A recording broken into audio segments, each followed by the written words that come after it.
So welcome back to my channel. I am Jason and this is from Sinn's Perspective Reviews. If you didn't already know where you were, I will be recapping the Shrill season 1 episode 3 Pencil. And of course when I first saw the title I'm like, pencil? What the hell? Okay, anywho. So Fran and Annie are sitting on the front porch and they're waiting for Lamar, Fran's brother, to arrive. So he's just coming in town for a visit. He's only going to be there for a few days. And so he arrives, and it's unclear at this point how long Fran and Annie have been friends because they all seem to be close. And so he arrives, and of course he starts handing out gifts. So he hands Annie this box, and it was chocolate covered turtles. And so Fran's like, okay, what is that about? But it was one of those things where it was an inside joke between them two. So they were telling a story about how they got locked out, Fran, and, Annie and Lamar, and how to pass the time. They went down to the creek and they started throwing rocks, and she was like, I could have sworn you had killed the turtle, and he was like, no, I didn't do it. She's like, I could have sworn I heard the rock hit a shell, and then, so they had a nice little laugh. But Fran's like, so she was like, okay, whatever, what'd you bring for me?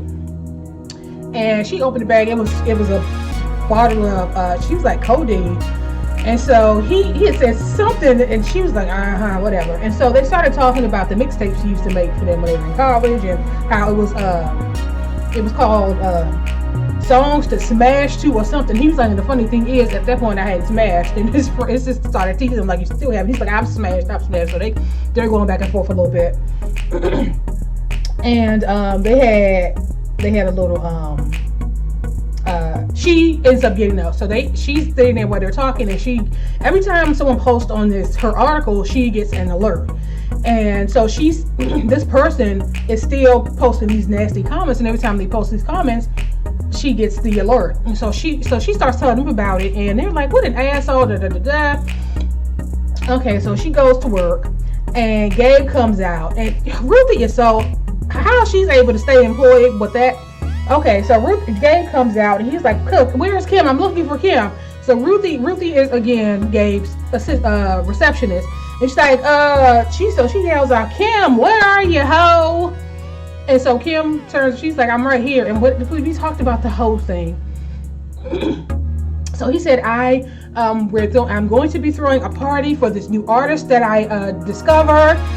He's actually my husband, and so we're gonna have this in the gallery, da da da.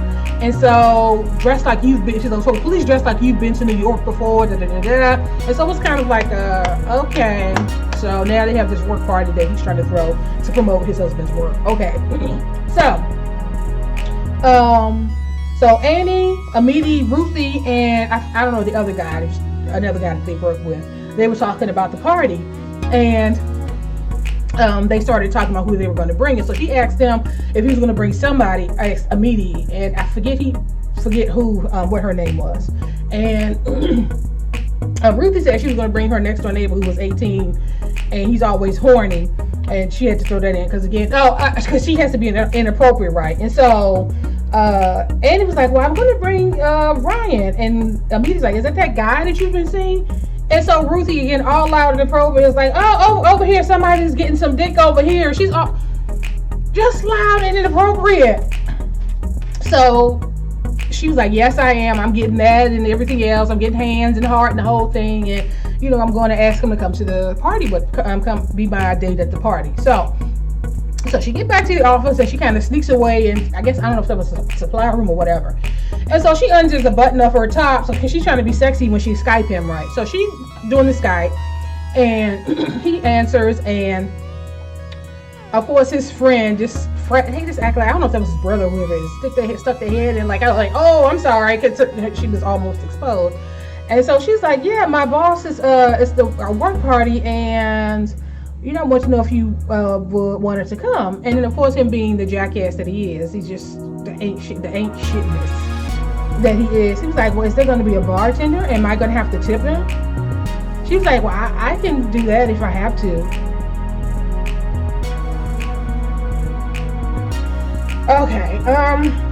Okay, so he agreed to come to the party. Okay, so Annie, Lamar, and Fran, they go to Annie's parents' house for dinner.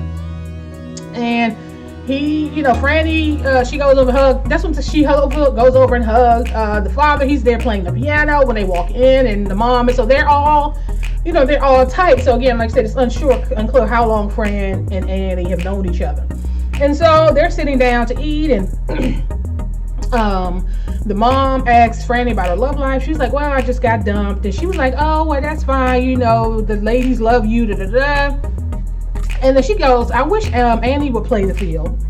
And she was like, Mom, well, actually, I do play the field. I'm actually seeing someone.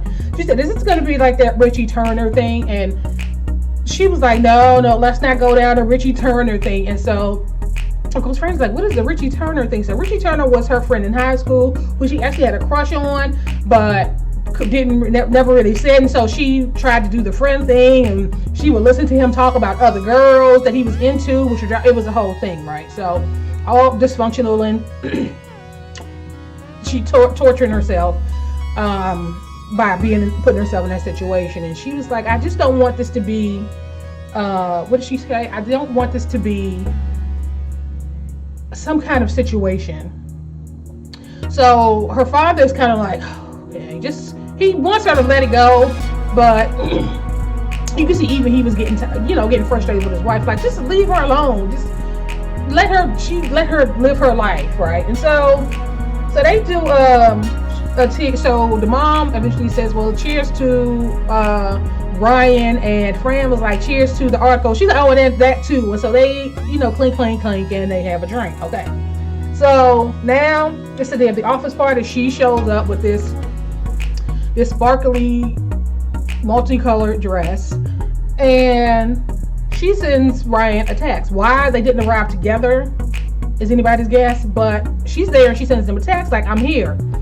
And so she sees Gabe and his husband Tony, who's the artist, and they were initially talking to someone, and she walks over and he introduced her, and this is the person who wrote the article.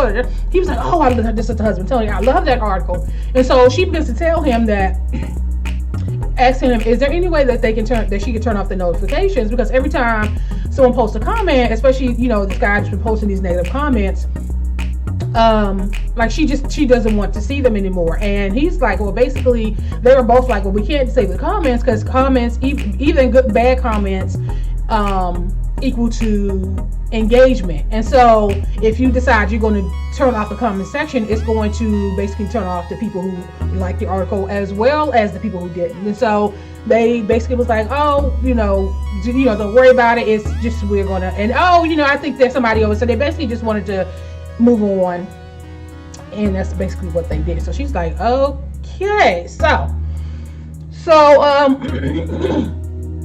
she ends up